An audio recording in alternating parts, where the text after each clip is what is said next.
Welcome back to the Craic, my beautiful crackheads. It is UFC 315 fight week. Bilal Muhammad, JDM, they have weighed in. They're looking very svelte, looking very dehydrated, which can only mean they're going to have a fantastic fight in Montreal tomorrow night. Oh, and the stakes that are attached.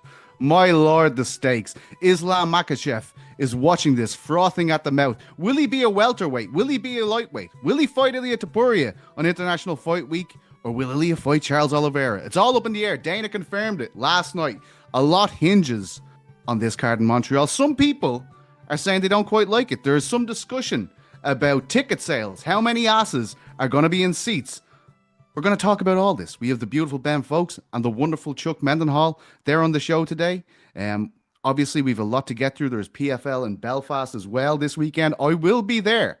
But unfortunately, that means I won't be joining Chuck and Ariel on the post-fight show for 315. But believe me, it's going to be a busy one.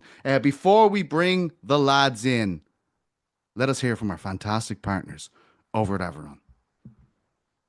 Your workout routine shouldn't feel like a grind. That's why Aiemann makes exercise more fun and easier to stick to using gamification. Yeah, you can play actual video games while you work out. Powered by their award-winning Aiemann World software and paired with industry-leading hardware, Aieronn's rower, bike, and treadmill deliver some of the most fun and effective workouts ever. Jump into a session, and before you know it, you're locked in, competing head-to-head, racing against the clock, or chasing your personal best.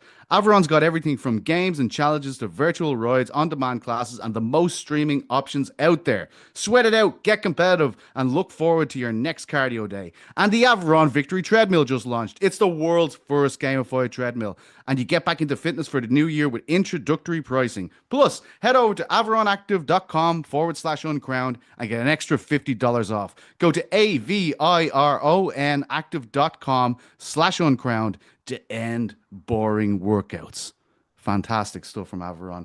Ending boring workouts all over the world. But let's bring the boys in. Ben and Chuck, they are here. We know and love them. Ben, first of all, Montana. Heard it's beautiful this time of year. Is that correct? You are absolutely correct. Everything is green. The sun is out. Everybody's running around, enjoying what feels like a million hours of daylight every day. And at least for this time period, we get to forget how sad we were just a couple months ago when it was still winter.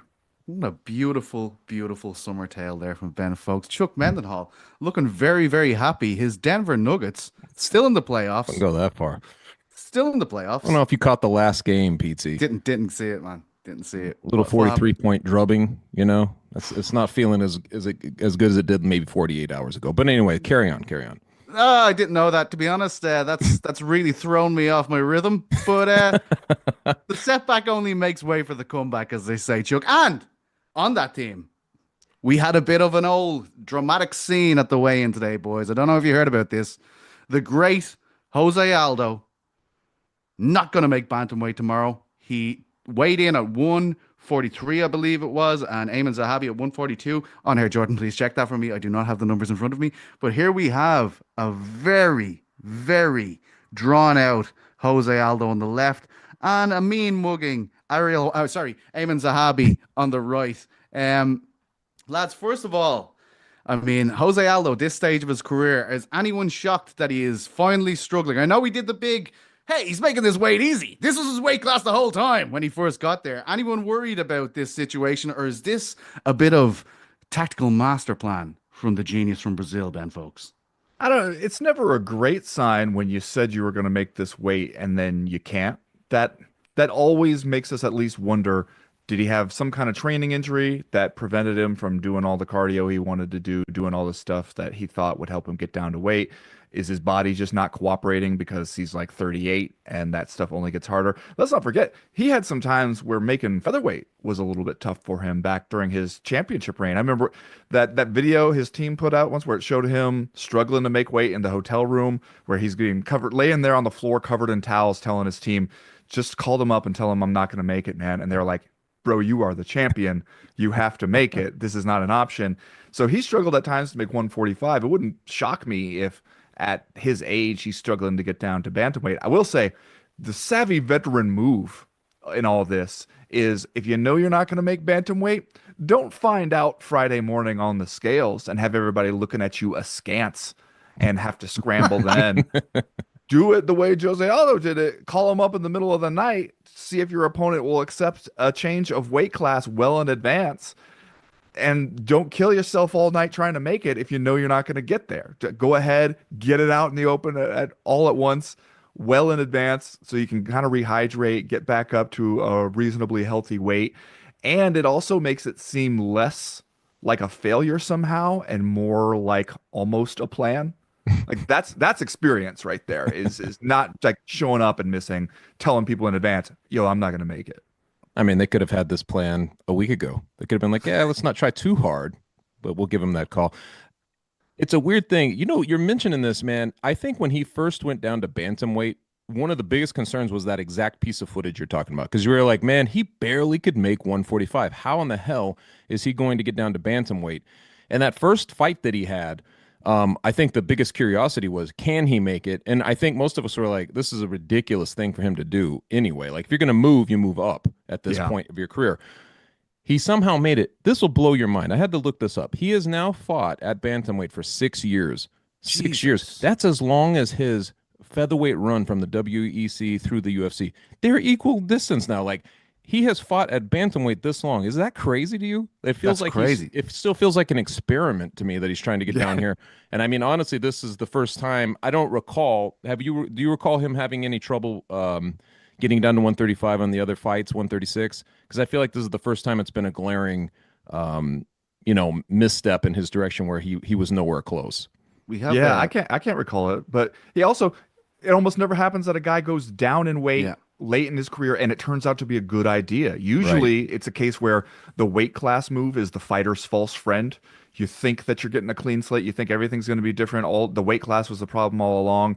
And then you discover, no, that was not the problem. And you're only making things worse on yourself. Like, you're right. You never see a guy later in his career go down and stay down there and have as much success as he has.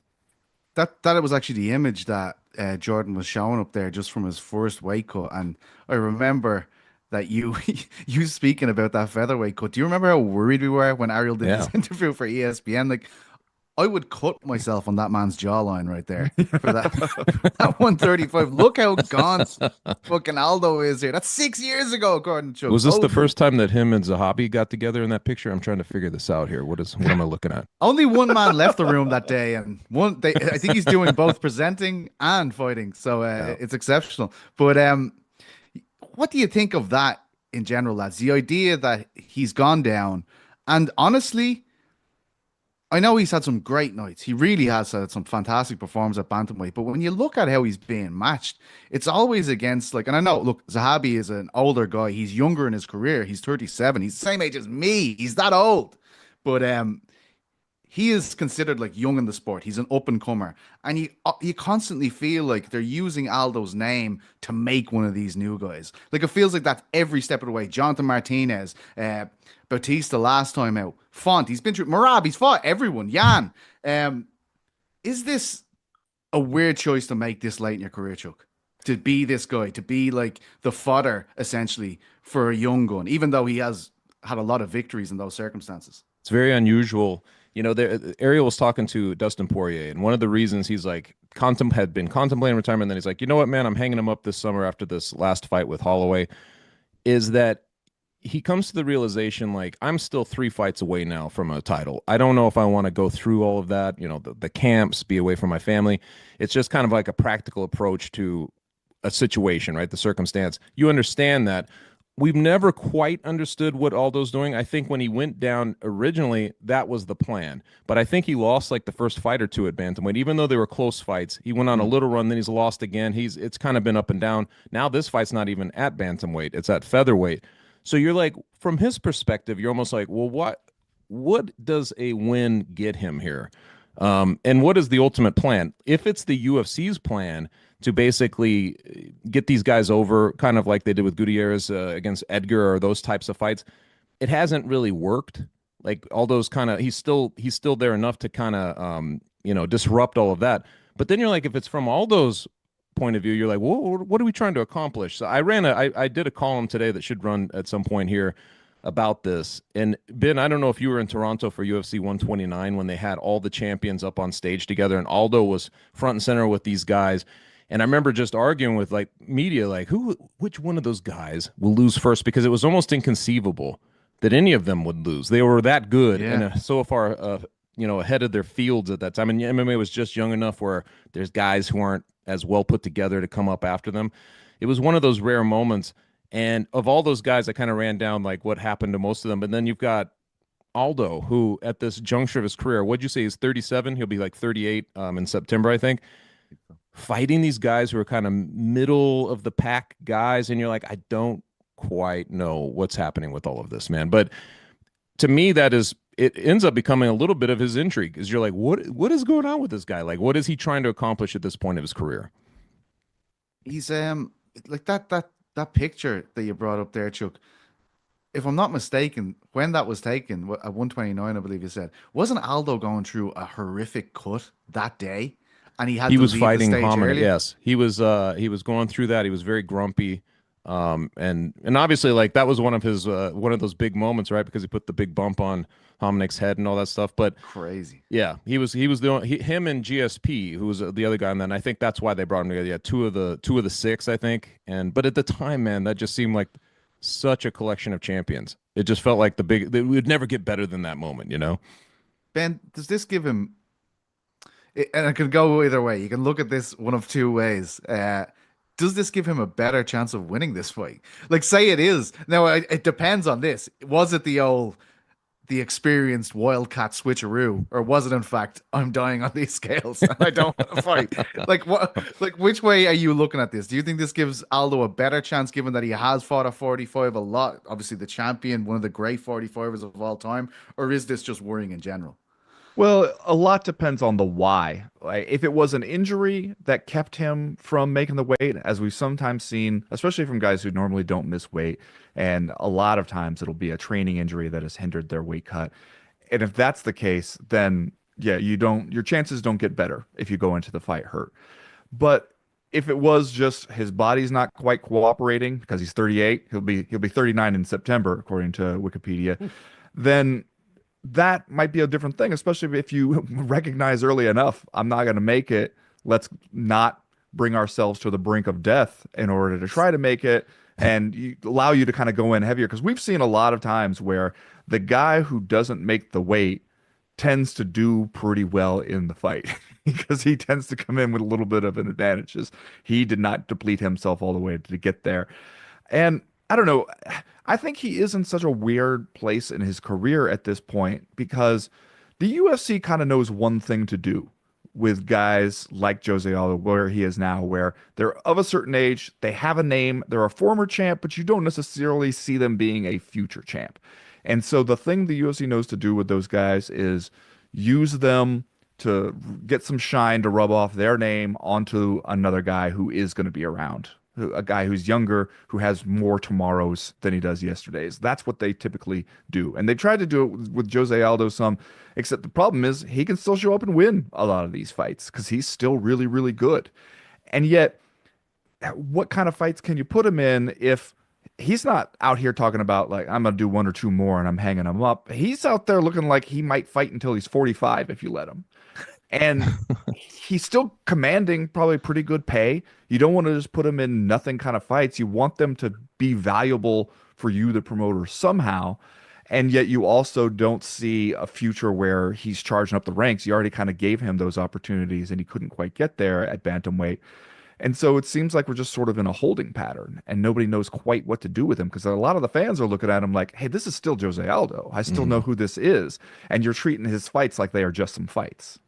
And in fact, to that point, man, I think I had looked this up at some point, but like in the 7+ years, he has been in, I think, a dozen fights, and he's always kind of in this role. He's not a headliner, I think, only once, and that was an Apex card where he headlined it. He's been more cast into co-mains or the kind of swing bouts like we're seeing right now, kind of bang for your buck for the pay-per-views and things like that. So it's almost like they're still, you plug in Jose Aldo, oh, you got a legend on the card as well. You talk about the two big fights always, and then it's like, oh, and then you got Jose Aldo. It's kind of in that situation, isn't it, where they kind of can, milk whatever's left of that career and keep plugging into these situations. Zahabi was like 136.8 when he stopped. I saw he sent a video to Ariel earlier there today. Ariel been tweeting about the situation. He got more money for this, as he told TSN, Aaron Bronstetter, shortly afterward. Very awkward, I believe he described the situation as. Who are you picking, lads? Just before we move on to the main, if you had to pick right now, given the information, They just ran our picks on Uncrowned. I saw that just now. It went out on Twitter, so it's out to the world. But we did not have this information. I know, that's what I mean. So, like, who did you take, and who would you take now? I guess this is the question, right? I took Aldo, and when I came on the call before we went live today, I was like, "Can I change this? How do I change this?" then I was saying this to Chuck, thinking he had picked the same, and you're like, "No, I picked Zahabi, and I'm trying to change it." So I'm as confused as a motherfucker right now. We should just put an X through this fight and not even consider it. Like, we should just push it to the side now. I picked Aldo, and I have a little bit of a concern now, just because I don't know what might have caused him to miss weight and how that might impact the fight. There's just, you never know exactly what's behind that when a guy tells you he's not going to make the weight. There is a part of me, though, I would rather pick Aldo and be wrong than sit here and pick against Aldo and be right. Maybe that's just the old head in me. Maybe that's just because I remember scumbag Chuck. Scumbag move from you picking at Zahabi, by the way. No scruples here. As a gentleman of a certain age myself, I don't feel right picking against Jose Aldo. It feels like I would be abandoning my roots. And then, like, imagine how bad I'd feel if I was like, no, Jose Aldo ain't got it anymore. And then he comes out there and he wins. I would be like, dude, like Daniel Plainview and There Will Be Blood shouting how I've abandoned my boy. I'm not willing to risk that. Oh, man. I like that take. I'm just going to inherit that take from Ben, if you don't mind. That's how I feel as well. See, I worried the other way, that it wasn't like that we missed some kind of injury, but that he just didn't miss some meals. You know what I mean? And now he's just going to show up and he's going to be in the vintage form, and he's going to go right through Zahabi. So I wanted to change it because a lot of times when these guys miss weight, you know, we scrutinize them at the end because they're celebrating. You're like, bro, you missed weight by 8 pounds. What are you doing? Like this we do this all the time because the person usually wins who egregiously misses weight. So I wanted to change it for that reason alone. But I have to say, man, when we were looking at all the picks on this, I originally had Aldo. And then I was like, I realized I had all the favorites. And I'm like, well, which one of these can I switch? And that was the only one that I was like, I could see that happening, So that's why I kind of went with it. Now it's like, it's the reverse. I feel like I made a mistake here. It is always a tricky question, isn't it? When you miss weight, or when, you come in well overweight, especially, and you have to do the standing on the scales, let's take your picture now moment. And it's like, what do you do? Do you still hit the double buys like pose? Like you're just like, like some people, when some people lean into that. Yeah. When they make the weight, they're so ecstatic about it. You're ripped. You look, just absolutely shredded, and they're on there flexing and screaming and everything while we're taking their photo. But it's like, you can't really be celebrating when you didn't make the weight. And so it's like, sometimes we've seen people get up there and hit the frowny face where they're just like, I'm sorry. I know. Like, or they just kind of stand there frozen, or like they still do all the same normal stuff that they would do. It's a tricky question of etiquette. Like, how do you want to present yourself while standing on the scale? You could create when you didn't make it. You could create a whole scale of emojis based on that, on Kelvin Gastelum's times on the scale, like all the different times. It's like all the different things he tried to do. Like, do I flex? He went through the gamut, didn't he? Yeah, I've seen people hit the shrug. They're like, what are you gonna do? Like, it's what happens. And like, or just hit you with the sad puppy dog eyes, where they're like, I'm sorry. I tried. Do you reckon his coach said to him before? But not too excited. Okay. Yeah. Thanks, let's keep it level. It's also like when you talk about a guy who maybe just didn't miss many meals. That's also another thing I relate to as a gentleman of a certain age. Sure. You get to a and point, he is and you're at that like, age. Yeah, when you're like, do I want to have? Yeah, do I want to have 6-pack abs, or do I want to enjoy my life? Or a 6-pack. Yeah, yes, exactly. Right. This is fantastic. I've never thought about that before in my life. We do have a big main event and a co-main event to talk about, and of course, the stakes have been established finally. I feel like I was talking to Ariel about this yesterday, and I was like, do you know how many times me, Ben, and Chuck have done a show with a thumbnail with Ilia Topuria and fucking Islam Makhachev on it, and we're just like, I don't know, is it? What is it gonna? Who knows? We still actually don't know if it's going to happen, but Dana has suggested, and I believe on air Jordan has a quote here from yesterday's press conference. There's a lot of moving parts right now, and yeah, that's pretty accurate. That was what he said when he was asked if Islam's next move will be determined by this main event. Of course, we know. Well, people seem to think that if Bilal wins, he will stay at lightweight, will fight Ilia Topuria at International Fight Week. If it's JDM, he will go up. I don't know if he likes Bilal that much, but that certainly seems to be the situation that we're in right now. I was talking to Chuck about this during the week, Ben, and I said like the subplot is actually more interesting than the card here, to an extent where like I'm finding it. I'm excited to see what happens on the other side of this. Not so much of who will win, but who is Islam going to fight. That probably isn't the greatest thing to say about a fight card, but am I alone in that feeling? Yeah, no, and that's a really weird place to be at for a fight like this, where you're looking at Bilal Muhammad's first welterweight title defense. And to me, I think it's an interesting part of the stakes all on its own, just to see a lot of people seem like they still don't buy Bilal as welterweight champion or as the best welterweight in the world. Like nobody really denies that he won that Leon Edwards fight, but everybody is still looking at him like, I don't know. And it's going to take a couple title defenses. You could argue that maybe this one, even whether he wins or not, whether he even looks great and finishes JDM, maybe that one still won't do it just because people are like, JDM's kind of a replacement.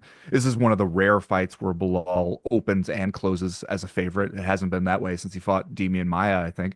Wow. And yeah, like he people just don't really believe. They haven't believed. That's why he had to take kind of the long way to get to the title shot in the first place. He seems to have kind of made his peace with that's just how it's going to be until you win enough of these fights that people are forced, that they are dragged kicking and screaming to admit that Bilal Muhammad is the best welterweight on the planet. But it seems strange, especially for him. I kind of asked him about that when we talked, like, isn't it awkward a little bit that you and Islam, you guys are friends or at least friendly, you've been training partners in the past, and he's sitting around being like, Bilal might lose this one. And therefore, I will take that opportunity to get up and snatch his chair. And he said, hey, I told them, don't wait. There's no point in waiting around to see what happens. I'm going to win this fight. There's no way I don't win it. So go ahead and make your decision about who you're going to fight right now. And to me, it's crazy that we're even sitting around talking about this. Ilia Topuria and Islam Makhachev have the ability to go out there and have a huge mega fight that makes everybody a bunch of money. And here we are sitting around talking about whether we would like a huge mega fight that makes everybody a bunch of money. It's a no-brainer. I don't know why it's even a discussion. I guess it's all Islam just wanting to, instead of fighting another featherweight, either fight a lightweight or go up and weight himself. But come on, this one is a gimme. It's a 2-foot putt, and people are out here like trying to screw it up and making it an awkward situation at welterweight. I don't understand it. If this doesn't make Bilal the rooting interest of the nation and of the building at the Bell Center, I don't know what will. Like at this point, you'd be like, if this doesn't give people incentive to root for him, I'm not sure if that exists then. Like he's never going to have a fan base that way. I mean, yeah, they set this up. And I'm glad they did, honestly, because I don't think that we've ever carried like an assumption or a presumption this far into a fight where you're like, you're not sure the stakes. They're so, they hinge one way or the other. Like fortunately, we were correct. A lot of times the UFC will throw like a monkey wrench into things towards the end of something like that. And it's not even the case. Whatever you think is going to happen is not even going to happen. I do like that. I think it's fun. It's this weird added wrinkle, but I do think that you're facing what Ben was saying, an anticlimactic kind of end to JD. Like if he wins, right? Like now you're talking about an anticlimactic beginning to a new era. Like he's going to get up there, and if that's the dawning realization is that, oh no, now Islam's going. I know some people dig that. There are people who dig this. I was talking to Luke Thomas and the other guys over there, and they like that, or at least Luke did. He liked that idea of seeing Islam go up. But I'm like, I just want to see this fight first, Yeah. I just want to see, before we do anything, I'd like to see him fight Ilia while that thing is at, you have two of the best pound for pound guys in the world sitting right there. I'd like to see that fight before we carry on. It's like so perfect for International Fight Week. Like it's a massive fight. It's just and like the areas of the world, the markets it will stimulate as well. Like it's not just an American thing. It'll be Spain, Georgia, Russia. So much historical connotation. So many people with so much skin in the game watching this fight. Ilia, the size. If it ends up being, and I love Charles Oliveira, and it's shit that it's. I have to put it like this, but if it did end up being Ilia v Charles, you'd be devastated. This carrot has been dangled since January. We've been like this is happening since January, and then as you said, I haven't even thought about that situation with JDM winning and us being like, fuck. Because JDM's It's a JDM's a weird fucking situation. savage, man. He's a savage fighter. He's a very likable guy. Does not speak a lot. I will say that much. But I really like him. I think We he's need more quiet champions. You know what I mean? maybe Like guys so. who don't say much. Yeah, yeah, maybe so. We actually have the weigh-in footage earlier. Let's look at their banging bodies if we can, Jordan. You know, I like to see myself some weighed-in gentlemen. Oh yeah, so gaunt he had to put the glasses on. There's your champion, Bilal Muhammad, 170, and there's Jack, just not even hanging around for the picture. Fuck this. Yeah. I made the weight. No one. I didn't sign anything that said I had to stand here for an extra 5 seconds to take a picture for you. Yeah, he motherfuckers. looks like a 10-year-old kid who's been made to go to swimming lessons. And he's just like, oh, here we That go. 100%. That's what he looks Just like. standing on the edge of the pool, being like, all right, let's get it over with. Did you see? Oh. He has some magic moments. Like, I mean, did you see Mike Bond ask him about his nose? I thought it was one of the funniest fucking moments I've ever seen in my life.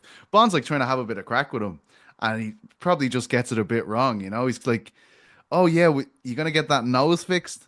Oh, If you get the no. big win this weekend." And JDM just looks at him and is like, "Oh yeah, my nose."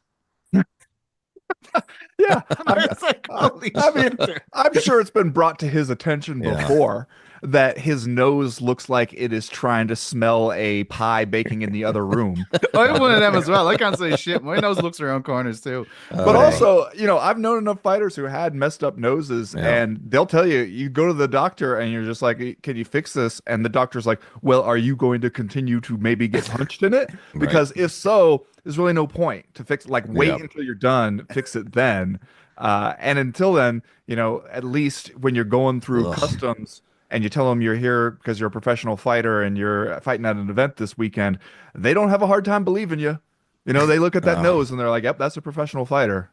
I yeah. love it, man. I love It's it. I'm not generally squeamish when it comes to, like, dude, you watch the fight game long enough, most things, people see a gash in somebody's head, I'm like, even if you can see the skull, I'm like, oh look, you can see the skull, like it doesn't really bother you. But there's something about a guy who keeps getting his nose smashed in, and like you think about it in little pieces that Oh, it bothers me, man. And then like, so it's a constant reminder, right, that he's had his nose bashed in a few times. And that's good for Mike Bond, trying to see if he had a sense of humor about it, I guess. But he didn't. He did no. not. Well, or he did, and it was fucking hilarious for his brand of comedy. Yeah, 'Cause maybe he was laughing inwardly. I was laughing hysterically, to be Yeah. honest, just at the whole silence and the awkwardness. I'm like, right, let's move it on to takedowns. You know what I mean? After this nose question. But here's the thing. He is a tough bastard. I love how he fights. I love this fight against Burns. He is a real fucking front foot fighter, like a striker. He hurts people. He hurts you the body, hurts you the legs. He is a savage. He goes after it. And look, when I think about the Leon Edwards fight, I was there in Manchester, man. You were dying for that guy to just fucking, like, you are behind the scorecards, Leon. Let's fucking go. Let's tear into this guy. Like, let's make this a fight. I don't think we're going to need JDM to have the same kind of encouragement. I think he's going to do that from the start. Will that play into Bilal's hands? We'll have to wait and see. But Ben, I saw in your article that Bilal thinks he's going to break him. That face looks like people have tried to break that man many times and they have not succeeded. Yeah, well, and I think one of the things he was saying basically is JDM has one path to victory. He needs to keep it standing with me and beat me with strikes. Whereas Bilal believes he has a few more opportunities. And especially, I think Bilal is looking at it and going, I've been in some of these battles. I can go and fight at my pace and my style for 5 rounds, no problem. Can you match that? Like, if you can't get me out of there and you have to deal with me in your face coming at you for 5 rounds, is it just going to wear on you? Because you haven't really been there before. You haven't been in those kinds of fights before. And that clearly, he said, I think the experience is the lack of experience in those kind of fights is going to hurt him here. And I will be interested to see how that plays out. If you get to round 3 and 4 and Bilal is just right in your kitchen, He's not giving you any space to work. You're constantly fending off those takedowns. Do you start to see JDM get that look we've seen before, especially for some people against Bilal, where they go, oh God, here we go again, like another round of this. And I think Bilal is absolutely willing to have that kind of fight. Ugly, grinding in close, not terribly exciting for the fans, but very much to his strengths.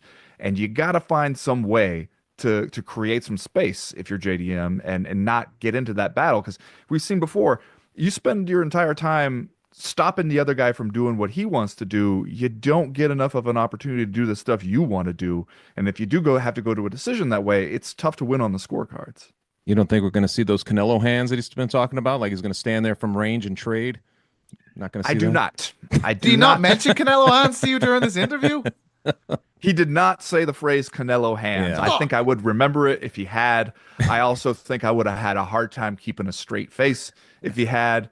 I think of all the things... You were preoccupied by the towel thrown over his shoulder and the bare chest, weren't you? Like that. That was pretty sweet. I tell you what, my daughter was asking me afterwards, where I was like, hold on real quick, I got to interview the welterweight champion of the world. And she's just sort of like, what? And That's then my afterwards... fault, by the way, Petesy. It's my fault that he ended up in the situation. I know. What the fuck happened there, Chuck? What the fuck, man? Just miscommunication with myself. I'm not communicating. Christ, dude. But I told her afterwards, I was just like, yeah, I had to interview. And she was just like, well, what was he like? And I was like, he wasn't wearing a shirt. And she was just like, what? And I was like, yeah, just throwing a towel over the shoulder like he's AC Slater, in an episode of Saved by the Bell. And I thought it was an interesting way to go with it. But of all the aspects of this fight I'm looking forward to, and the things that I am looking forward to about this fight, never in my brain has the phrase like you might get to see those Canelo hands from Bilal. Like that has not come up for me. I think that's just a little like, look over here while I do this to you type of tactic. Because honestly, man, what you're mentioning, like with JDM especially, like it's really the intangible weird. It's the weird parts of the fight. Like it's in the scrambles or in 50-50 weird situations where he may do something. And I guess that's where, like, obviously we know he's got finishing power. Like we know he has these things. We know he's a dog, but it's like, where is he going to get that opportunity? I was, in that, what was it? The guy's name, Hafez, the dude who stood in, like on pretty short notice, and he took JDM down like 3 times and held him, had control for almost 8 minutes. And you look at stuff like that, and you're like, Burns had him down 7 times, I think 7 takedowns. Those things, if you're Bilal and you have all these different ways to fight, I'm sure that you're looking at this like, if I get into any trouble, I know exactly what I'm going to do, right? Like you're going to put yourself into an advantageous situation. And I guess if that's an inevitability, what does JDM do? Because obviously he came out of the Burns fight and got this title chance because he was able to persevere and win it. And I think that's the kind of fighter he is. It's a little bit unpredictable as to, like, if it starts to go different places, if he's not winning a fight, you don't count him out. Like if a pattern is established, I'm not going to count him out unless for some reason we see that he's compromised along the way, or that look that Ben pointed out where you see where he's just defeated. But honestly, that's kind of the fun of it. It's the extra dimensions he brings to this fight. You make a good point though, Chuck, like that. Sometimes in scrambles, in transition games, JDM can do some stuff where you're like, huh, I did not know you had that in there. I was not familiar with your game. Like that kind of stuff. Like he has some of those moments where you're just like, so that's in the toolbox, huh? I'm impressed and I'm surprised.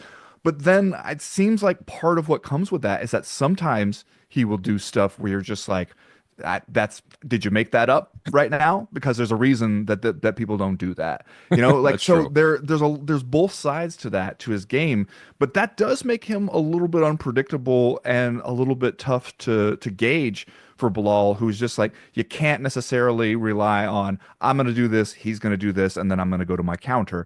Like, because, sometimes he'll just try some stuff, it seems. And he's a good enough athlete that he can make it work. Do you know what's really interesting about this whole dynamic where Bilal is saying he hasn't had a test like mine? He's completely correct. And at welterweight, it's so different than it used to be, because to be the champion previously, you had to usually go through both Colby Covington and Usman, who are predominantly wrestlers. Yeah. You look at Ian Gary, Shavkat, and JDM's record. They haven't fought any elite wrestlers because there isn't any real elite wrestlers at the top of that the food chain there. Now I know obviously Usman's hanging around, Colby's really not at the dance, but I mean Rachmanov, I think his hardest wrestler he probably fought was Prazeres in his debut. Um, as far as JDM, it's probably the guy that he went to split decision with that I can't think of his name right now. Chuck, you just mentioned him 2 seconds ago. Gary, That's all Hafez. Yes, yes, that's him. Gary hasn't fought anyone like that. You know, that a guy is like, I'm coming out to take you down immediately. Like, we already know what's going to happen here, but you're going to have to deal with it. Bilal is that guy now in the division. Like, there isn't any kind of, well, Brady, I'd say as well, but there hasn't, like, just for those guys in particular, JDM, Ian, and Shavkat, I don't think they have a test like Bilal until they fucking get to Bilal. And then it's like, oh, holy shit, I haven't had one of these in a while. You know, I think that's such an advantageous position for him to be. The bookmakers have him as a substantial favorite, Chuck. The odds of an upset here, as far as you're concerned, do you give JDM a good chance of upsetting the apple cart? I mean, I give him a decent chance based on those things we were mentioning. Let's not discount too that I think he's 28 years old. This is a guy who's just coming into his peak, and some of the things that Ben was talking about, where you're like, hey, what are you kind of doing? I would hope that him and his team can look at stuff like that and be like, hey, let's avoid doing this. And, you sharpen the tools as you go. I wouldn't be a bit surprised. This is what's kind of crazy about it. I do see the line exactly as it should be, but I wouldn't be surprised if JDM was able to go in there and win. I mean, would you guys? I think that's the type of fight it is. He's that kind of fighter. If he goes in there and does, you're like, well, this is just another one in the era of JDM. Like, he's able to put these strange things together and he finds a way to win. So I don't know how exactly. I think it would favor him to do it earlier in the fight than later. Yeah. But yeah, I think that he does have a chance to win this fight. Yeah, if he gets to him early, I think that could be his best chance. Also, he needs to have the fight at a certain kind of range. Because I think that we've seen before, if you can keep Bilal on the outside, you can have some success against Bilal. It's just that I think that as we've seen the years go by, Bilal has learned that as well.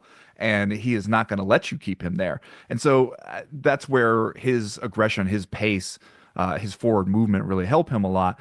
And I also think, though, that if JDM goes out there and wins this, it's not impossible for me to imagine. I feel like I could picture a path to victory for him. But also, when you look at who he's beaten on his way here, it would be such a huge leap to go from many of the people that he's fought and beat in the UFC to then beating Bilal, who seems like he's really on a roll right now. It's not to say that it couldn't happen, but I don't know if there's a ton of actual evidence in the fights that we've seen against the kind of opponents we've seen to think that, this is the logical next step as JDM goes in here and beats Bilal. I think this whole Islam thing and, this determining what his next move is, do you think that's kind of overshadowed the fight to the point where people aren't giving it the respect it deserves, Chuck? Like, this is, like, are people underselling this as a good fight, or are they accurately saying? I feel like it almost adds something to it, to be honest, man. I mean, I don't know if Islam is not part of this, right? Like, if he's just not part of this, he's got the Ilia fight all signed up. What would the level of interest, would it be the same? Would it be less? Would it be more? I think that it probably would be less. Yeah. In the end, people would probably talk about this pay-per-view a lot worse if there weren't some element like that hovering over it. Yeah, it's obviously it's just one of two title fights. The great Valentina Shevchenko is in action against Manon Fiorot. Fiorot, the favorite going into this one. A lot of people shocked by that. Valentina, obviously one of the greatest female fighters of all time. There she is on the scales. Compliments of On Air Jordan, who is not on vacation. And there is Manon Fiorot.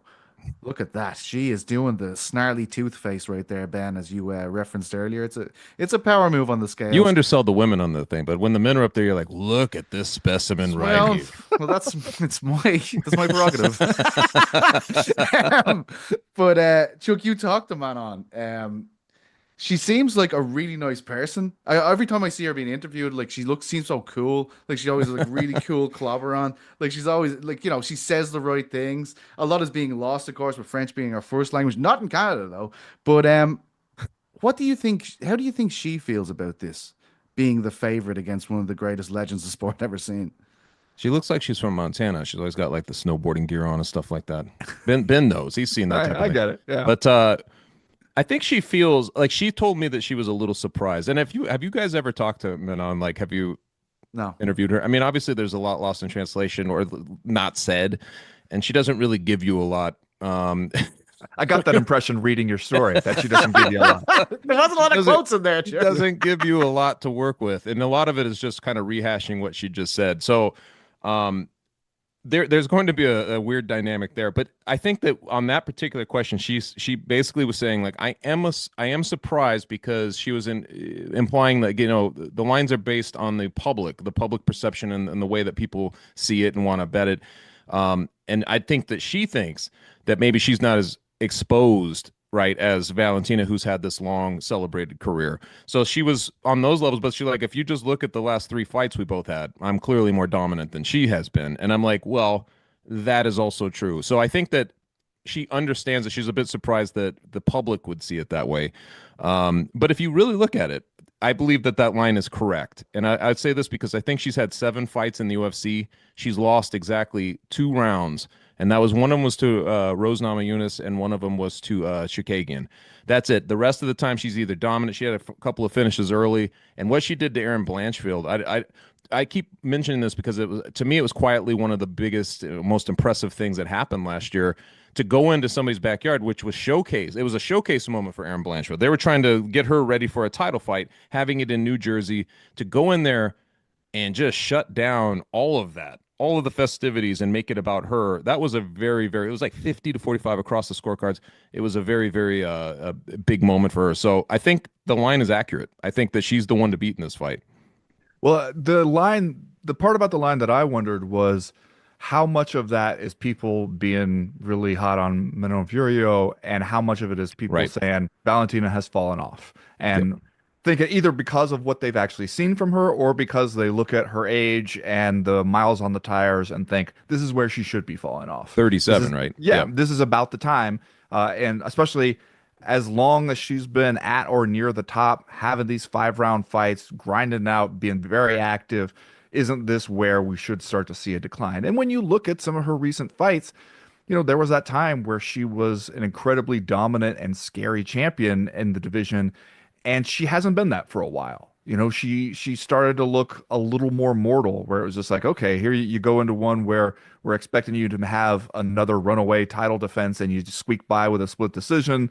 You know, you lose one to Alexa Grasso, you fight to a draw, then you just kind of have one where you get the title back by taking her down and holding her there. It doesn't exactly look like the Valentina of old. And I think especially you look at her style, she's really good when she can bully you, when she fights smaller fighters and she can really push them around. And it seems like, just when you look at them side by side, that she might have a tougher time doing that against Furio. Especially since Blanchfield could not. And Blanchfield had bullied everybody to that point. So, I mean, you're right. It's just all the recent evidence points one way here. I also did appreciate in your story, Chuck, where Fiorio said that she found the French Canadian's accent very funny. Yes. Yeah, she did point that out. That's hilarious, isn't it? That's something about the French. They'll let you know what they think of your French. They are not hesitant to let you know. Have you guys been to Montreal or up into Quebec at all? Like, yeah. Because you hear them speaking French and they immediately switch to English when they hear you, like even attempt it, you know, but yeah.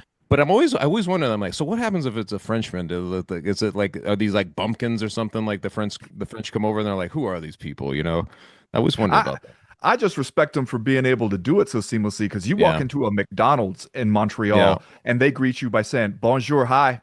Like, I know. Pick one. Either one. Doesn't matter. I can go either way. And I always say mushy mushy, and I just see what happens. That's amazing. Curveballs. I'll have to experience this one. I had a friend who worked in Montreal for a little while in a restaurant, and he had no idea. This man moved to Quebec and thought they just all spoke English there, and then he gets a job in a restaurant. Like, oh, you have to learn a whole new language, buddy. And fair play to him. He did. If you go up to Quebec City, it's like, it feels like you're in France. It's like, you know, it's like old buildings and everything's in French. I mean, it's just it feels like you're out there somewhere. It's crazy. Yeah. You know, it's funny with Manon, because I feel like the circumstance is the perfect situation to kind of summon vengeful Valentina. Joe and Valentina has a chip on her shoulder. She gets so fucking pissed off. She is so angry. She's like, I cannot fucking believe you think that this person is going to beat me. But I think it's something disarming about Manon, where she can't really get into it too much because like Banana's just like, yeah, whatever, this is great. Looking forward to it. I think I'm gonna win.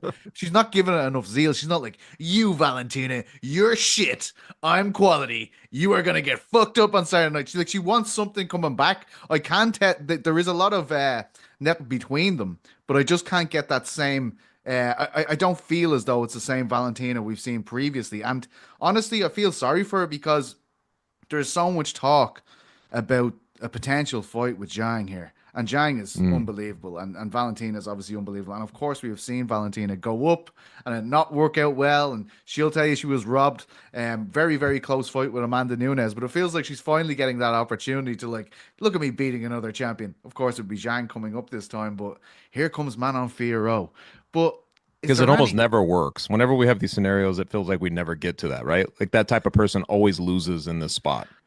And then imagine we come out of this event, fucking JDM's the champion. So Islam's gonna fight him, and then Manon's the new champion. So it's like, we're not gonna do Valentina v Zhang. This could be like one of the most depressing post-fight situations ever. Like, you know, we could be like, oh, we had all these beautiful sweeties in front of us, and now we can't eat any of them.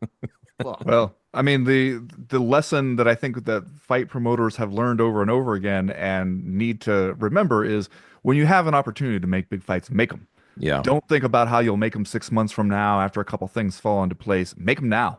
Now will never come again. To quote Jean-Luc Picard from one of my favorite Star Trek TNG episodes, you just got to go for it. One of my favorite philosophers as well. Yeah.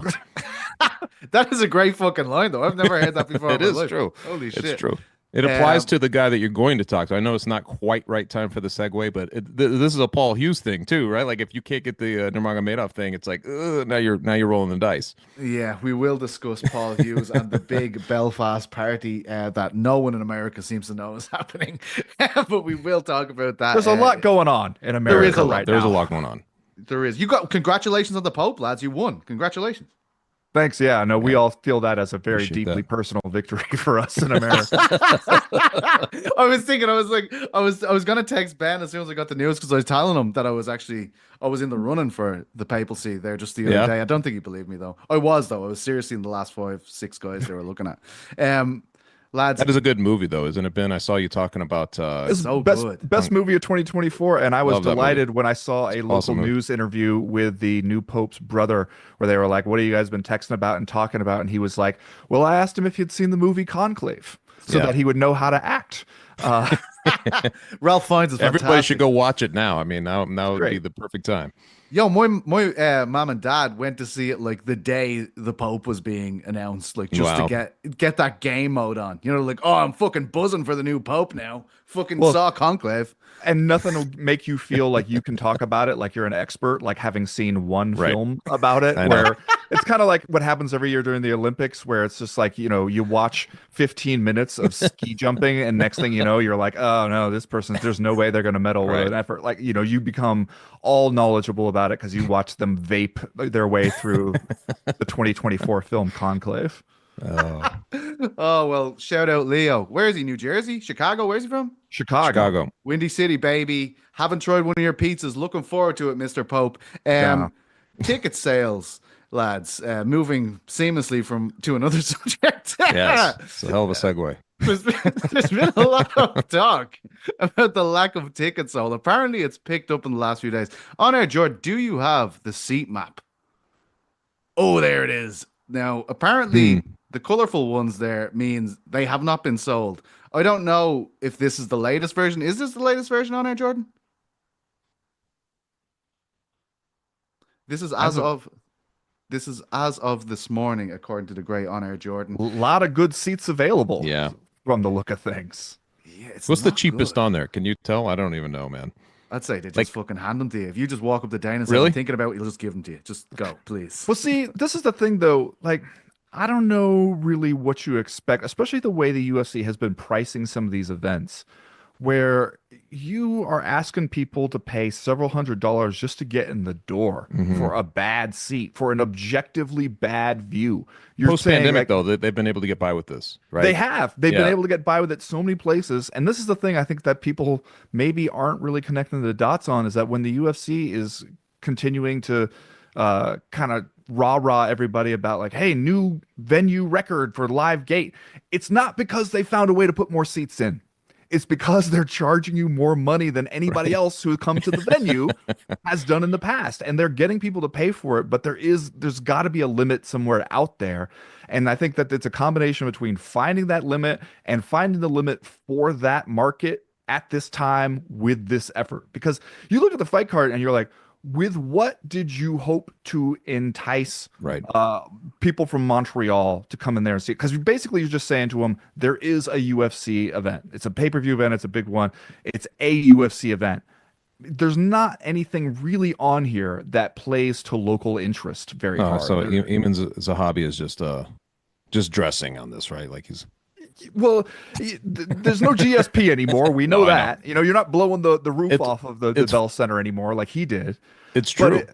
It's also, it's like, it almost feels like a weird attempt to do it by putting a couple French people on there because you're just like, hey, Manon Furio, Benoit Saint Denis, those sound like they could be people from Montreal, don't they? Come on down and see them. And you're really just getting the people who are like, I want to see a UFC event. I don't know when the next time I'll get to see a UFC event come to Montreal, so I'm willing to pay the money.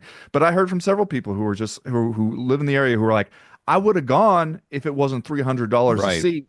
And especially you're going and you're doing this during prime NHL playoffs time. Now, the Canadians aren't in it anymore, but still, you know, the Canadians, they got plans during the hockey playoffs. They want to stay home, watch some hockey, you know, or go to the bar, down a few Molsons and watch some hockey. Like they got other things on their minds, and you're asking them to pay a whole lot of money to go see a card that just feels like, you know, not especially interesting or unique. I think sometimes we cling to the idea, like, so when GSP was fighting, he's fighting Diaz and Condit and these guys in Montreal. It was a hotbed. And I remember when I think, I don't even know if it was a Montreal card, but like I remember Dana saying basically we'd go to Canada every single weekend if we could, you know, and that's in large part because GSP existed and they just haven't been able to do that. The last time they're there 10 years ago, I think it was UFC 186. Was a flyweight fight that had really nothing to do with the region as well, and Demetrius Johnson, and also, you know, you had Rampage fighting Maldonado in a weird state, like he was in between contracts. I don't remember that whole thing. Like, so it was just where he went to Bellator, they got him back. It was just a very strange setup, and that was a bit of a dud. Even though the main event actually was kind of delivered, but I was in the building that night, and the crowd wasn't all that into it, and then they come back. I guess I think that there are some notions because I saw some of the promo where they're like, you know, one of the the most passionate fan bases in UFC history, blah blah blah, and they're kind of going in this. Yeah, you can outprice those guys too. You know what I mean? Especially if you're not bringing something that's going to be the hook here. It's funny. At the press conference yesterday, a very enthusiastic Canadian fan gets up and he says to Dana, "Are you gonna come back to Canada?" Meanwhile, like these pictures are everywhere, right? Like of the seat map, like we aren't putting asses in seats here in Canada. And Dana like shuffles nervously and he just goes, "We haven't even left yet." And I was like, do you know what? Fair play, Dana. That is one of the great answers you've ever given at a press conference. See, he would have, in the previous days, he'd have been like, of course, we'll be back here as often as we can. We love you. We love you, Canada. He's like, this is literally the capital of the world. Olivier Aubin-Mercier, Canadian great, obviously a two-time PFL champion, UFC fighter back in his day too. He spoke to RDS, and Ariel sent me this earlier. I had to translate it from French, and so has On Air Jordan.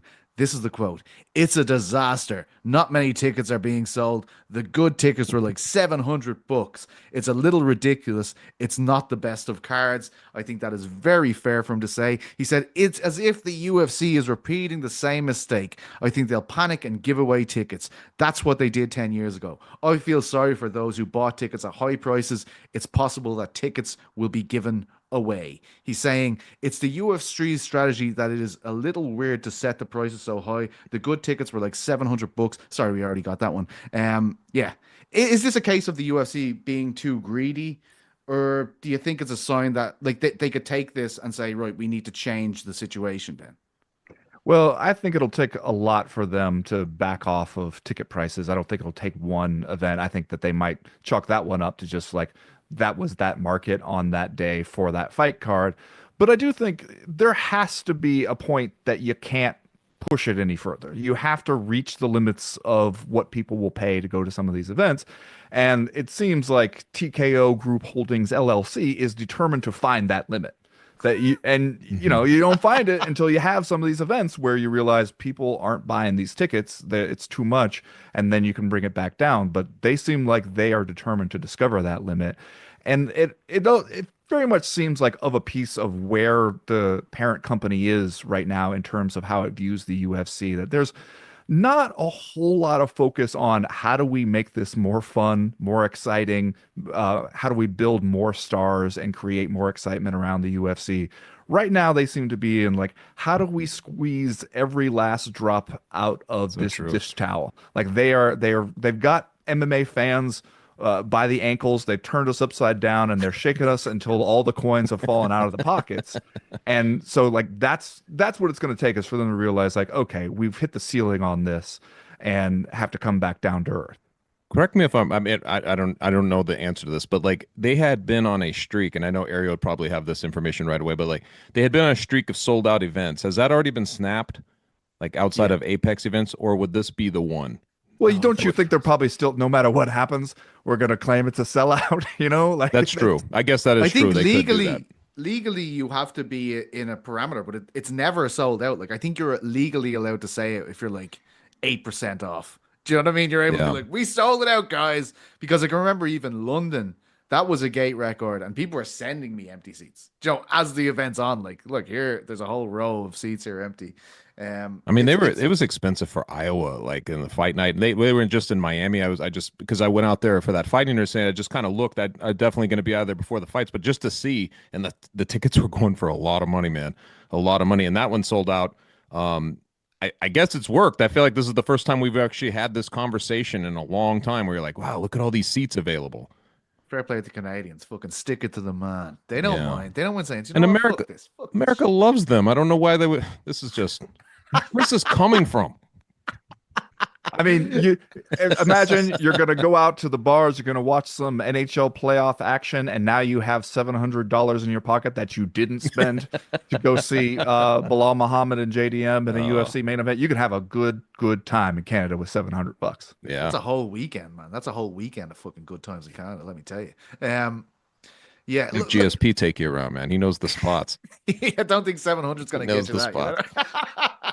But is there any, like, honestly speaking, do you give a fuck about anything outside the top three fights on this card? Like, do you look at it and you kind of say, if the Saint Denis fight hadn't fallen out, that would have been a great one just for the fans. They've obviously replaced him with Karol Prepelic. It'd be cataclysmic if he loses that fight. I mean, that would be like, man, for a guy that everybody was so high on, to lose this fight, this would be catastrophic for him. I should never be allowed to make another breakout fighter of the year pick ever again if Benoit Saint-Denis loses this. He's still reeling from my 2024 2024 pick. I just destroyed his whole career. It was like just before Poirier, and I was like, this rocket is about to go to the moon.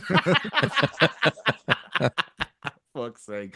But like, do you understand the lack of interest? I guess I'm asking. Like, it's not a fantastic card, and as I said this at the top, Chuck, I genuinely feel like the subplot is the most interesting thing that's happening that night. That is probably true, and I think that a lot of these, not just the weird stakes that are kind of placed on it, the sadnesses that are potential, like if Jose Aldo goes out there and I just feel like there's some sadness, but there's also the real chance that a lot of these fights are not going to be exciting. And I think that sometimes when that happens, man, like you get to the end of the night and you're like, what did I just watch? And people are mad because it's a pay-per-view and you spent the money and all that stuff. It definitely has that potential as well. I think, honestly, when I look at the fight card and I think what else could be fun on there, I think in practice, just for the fight itself, I think Alexa Grasso and Natalia Silva could be a pretty fun fight. But the rest of them, you're right, you just feel like these are some people who are fighting. And it doesn't feel like there's a whole lot you can look at and be like, I care about this one for this reason and that one for another reason. There's not a whole lot on there. And especially when you're trying to sell a pay-per-view to people, I think the UFC has the most success when you have a full evening's entertainment lined up and where they can look at the 5 fights on the main card and go, I care about all of these for one reason or another, or have reason to think that they're going to be exciting fights. And that's what will get me to buy the pay-per-view, is that it's a value in the aggregate, like the entire product is worth it. Because if they just care about 1 or 2 fights, and especially if they just care about the outcome and not necessarily being there to see the entire thing, it's not like you're scared that if I don't pay for it, I will never be able to see the footage of what happens in Bilal Muhammad versus Jack Della Maddalena. You're gonna be able to see it. It's gonna be out there on the internet. It's not gonna be hard to find either. And so it's like, if you don't have the full lineup where you can say like, hey, this is worth your money because you're gonna want to sit there for 3 hours and you're not gonna want to miss any of this stuff, then it becomes a lot harder to sell. And I don't think you even come close to having that with this card. It's not a good sign either when you're kind of canvas betting the overs. Like the gamblers are like, just bet the over, man, on these ones. This is not a good thing. But I will say this. It's a big time like women's flyweight kind of showcase, because I think there's 3 of them on there, and for our own pound for pound rankings, I know Ben is a big he really loves when we do the rankings at the end of these big events. Can't get enough. Yeah.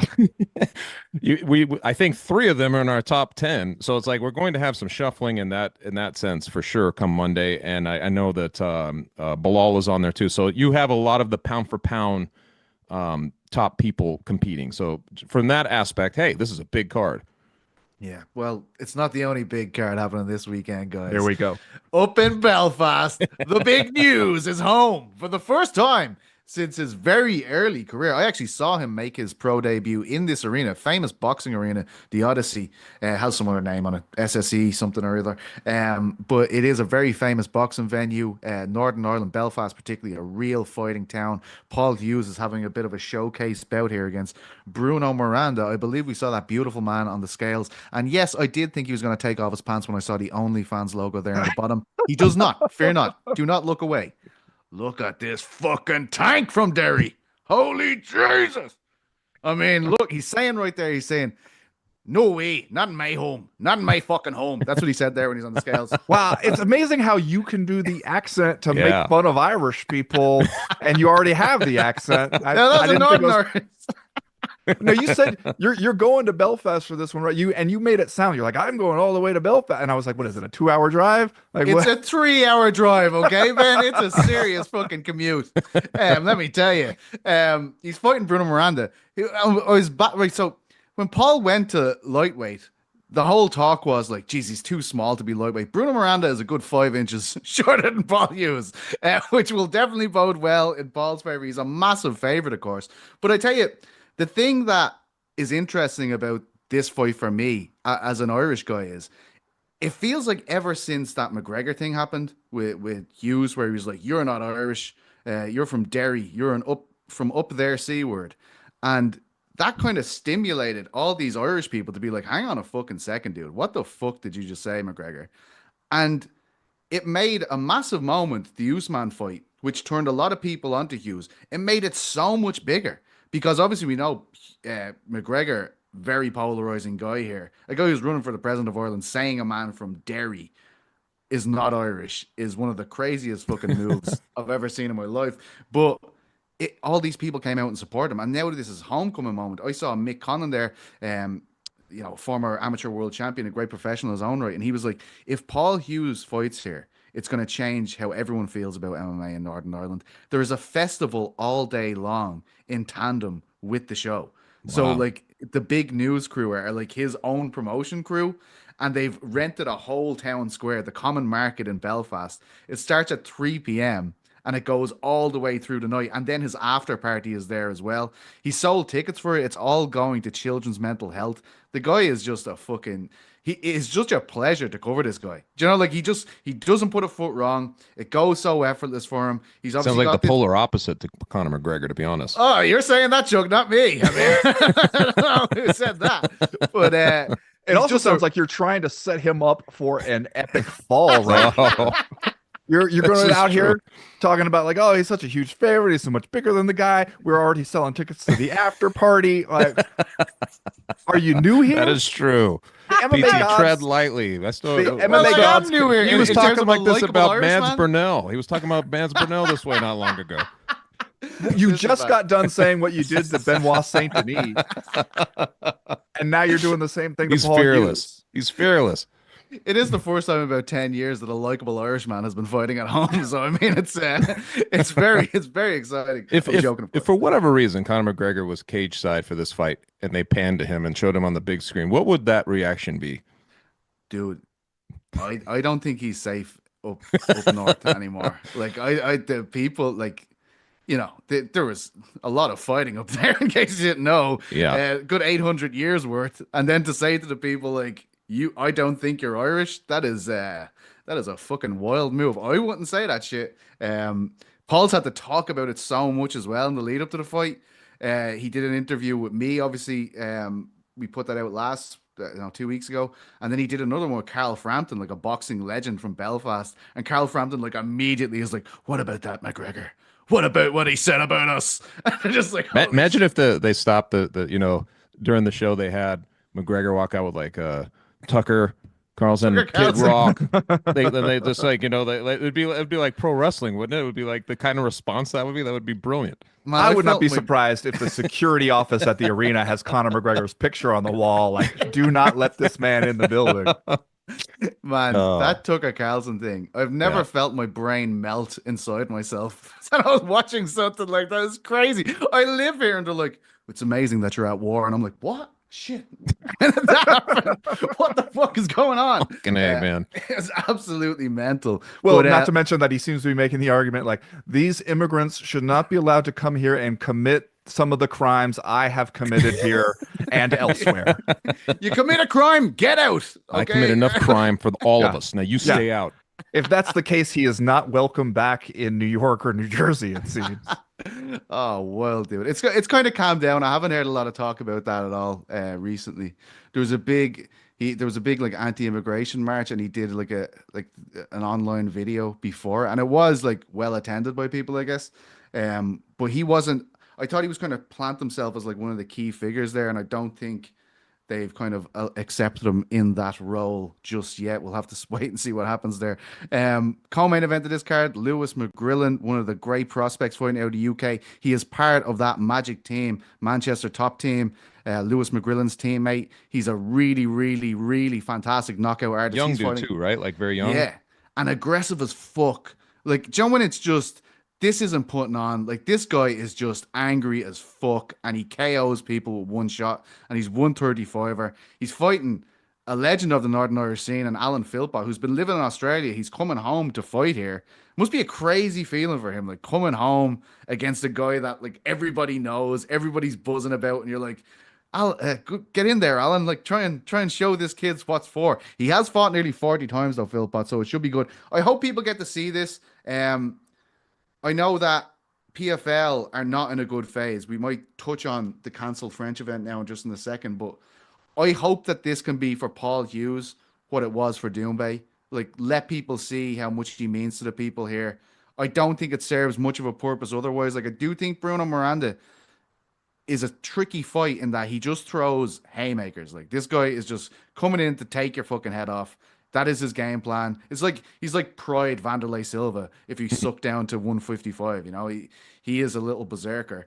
But I think that is what people want to get from this. I know Hughes wants this fight, wants to put on a show, put pressure on Usman, wants that rematch in Dubai. And his plan, of course, is to beat him in Dubai and then bring him back to Northern Ireland to do a stadium show, which would be absolutely fucking crazy if they could do that out there. But very, very interesting fight. Good co-main event. A lot of local interest on it too. There is tournament fights for the Bellator Europe fights, and a lot of like Ireland v Ireland fights, like FAI, Paul's team against SBG, which we didn't really get in the Bellator phase when it was just like SBG lads just absolutely beat the shit out of guys you'd never heard before in your life for the most part. So I don't it's think an interest- Nurmagomedov's demand that there's a Dagestani card. Every time we talk about these big shows, we're like Ireland or one of those type of things, like London. Where are these Dagestan? Did they not have a venue out there?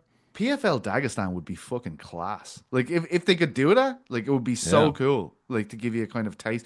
That photo that Hunter took with Islam, it looks beautiful out there, doesn't it? Yeah, it looks like a does. Russian It does. Montana. Get yourself I mean- a little second place out there, Ben, for the family. if you had like a men's beard grooming products company, that's where you'd want to set up shop, is for the PFL But just the Dagestan lower part, no card. mustache. Just the lower part, no mustache hair whatsoever. I will say this though, if you are a Brazilian dude contracted to PFL and they call you up to fight Paul Hughes in Belfast, that is not necessarily a vote of confidence. That is a great point. That is not them trying to be in the you business. They're thinking You know? like Petesy. Yeah. They just have me call them. I'm definitely not fucking going. No fucking way. They have a festival going on? What the fuck? Yeah, I mean, like if they tell me like, "Hey, we want you to fight Paul Hughes," and I say, "Cool, where?" and they say Belfast, his after party is already sold Yeah, out. that tells you I exactly go, what they think about you. You know what? It's so funny when you say it out loud. I didn't think about that until I said it, and you said it back to me. That is fucking crazy. It's sold out. It is. It is sold out. Holy shit.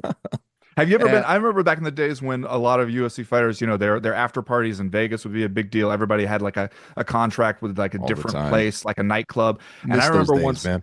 going to cover a fight, and I can't remember who it was. Maybe it was BJ Penn or somebody. Where I remember like his team had reached out and they were like, "Do you want to go cover like BJ's after party? We'll put you on the list. We'll get you in." And then he lost. Maybe it was the night he got beat up by George St. Pierre, and Sure. I was there, kind of sitting around, being like, "So when's he gonna come by?" And they're like, "You know what? He's probably gonna make this one." And those after parties were such a sad scene, They man, were. because it'd be a bunch of dudes in BJ Penn shirts. You know, you'd see them around the Vegas Strip all week, and then they'd be standing around sipping a $12 Corona, waiting for BJ Penn to show up. And it's like, dude, he is at the hospital. He is not gonna make Oh it. my God. More like a wake than an after party. That's Yes. bad. Speaking of PFL and their bad turn of events, PFL Paris, which we have highlighted as one of the big events of the year, usually, Chuck, we've been talking about as like a hotbed. I know we all have in terms of global MMA. It has been postponed. They say it's just cancelled. Let's be honest. Come on. Yeah. Postponed. What are you talking about? And then We always have this discussion. Yeah, MMA promoters Yeah. love to postpone an Yes. event till never. yeah. Why are you refunding the tickets if it's postponed? Yeah, You know what I yeah, mean? yeah. What? No date has been announced or even a reason given for why this event is not happening. Of course, Patrice Evra, the Manchester United captain, famous footballer, a legend in France, he was to make his debut on this card. It is no longer happening. Alzolino, my Italian friend, a great journalist, he shared earlier today, very, very early this morning, that the card was to be headlined by Mansour Barnoui, and the French lightweight, I'm reading from CageSidePress.com here, the French lightweight is currently under investigation over a domestic violence incident caught on video. The fighter's former partner, the alleged victim in the case, has stated that Barnoui accused me of having practiced witchcraft on him after he lost a fight and gassed her with a tear gas canister in front of witnesses, per report on France's CNews. Other violence, including the complainant being choked out in Las Vegas, was filmed by a concerned friend. And there it is, once again, MMA just absolutely ripping your heart out. You know, there it is again. I mean, that's the one place, right?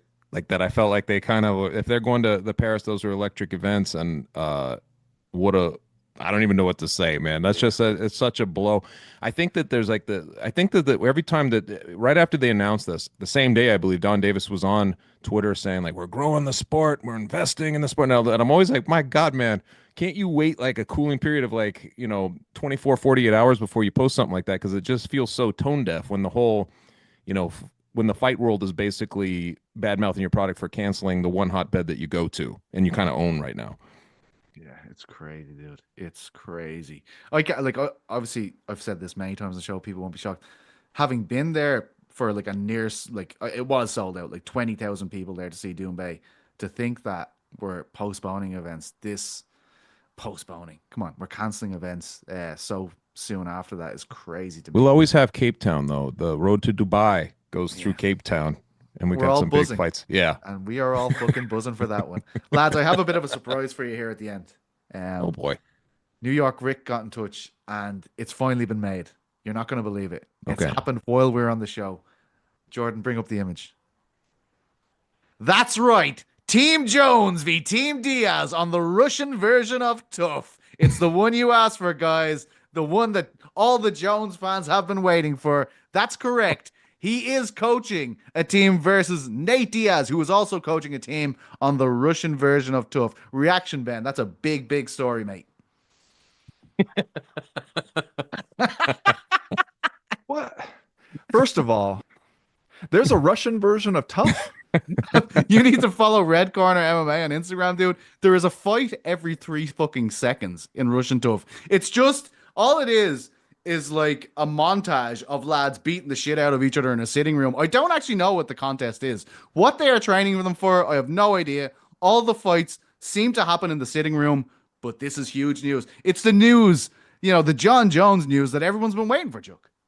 We might have to pay the Zoom people some extra money if we're going to talk about this. I want to break this down in full here. It is recognized, though, that the Russians are real innovators in fighting, but with this added element space. Like, they're the ones where it's just like, you hear like somebody started a new promotion where it's 2 guys fighting in the back of a garbage truck, and you're like, it's got to be in Russia. Like, the Russians are the ones who come up with all that stuff where it's just like, hey, what about hockey but only fights? That's got to be the Russians. I'm looking forward to that one. That's actually right here. It's going to be in Michigan, I think. Oh wow! They invented like the Knights of the Round Table fights in a cage. Oh my God, yes. Here's the thing, though. Does Nate Diaz know what can happen to you if you get caught with weed in Russia? Does he not? Did he not hear the Brittany Grenier story, the WNBA player? Like, they do not play about that stuff. And my understanding is that Nate Diaz enjoys that stuff. That seems like and also, I mean, John Jones, known to commit many a crime. So I don't know, you guys, watch your step out there. Petesy, that's all I'm saying. You remember when we saw Diaz at our meetup show that time, and he came and I don't remember much. You don't remember a lot, but he was there, and he told us that he only fights in a couple of places, and he'll only go to a couple of places. He's only interested in a couple of countries, and it was America. It was like Hawaii, which is another country. And what was the other one? It was like Mexico or something like that. Was it Japan? But he did not express interest in going anywhere outside of that. So I'm skeptical. Maybe he's coaching via Zoom. Yeah, maybe. Like the episode is just someone opening a laptop. That would make sense. And Nate is like, hey guys, we're going to work in half card today. They just like, close the fucking thing. But shout out to Stockton. Yeah. Wow, that's not bad. He is very good. You've been working on that. Yes. It's very, very good. Well, look, lads, that's all we've got for you. It is a massive fight week. Don't listen to the Canadians, okay? They don't know what they're doing. Do you have $700?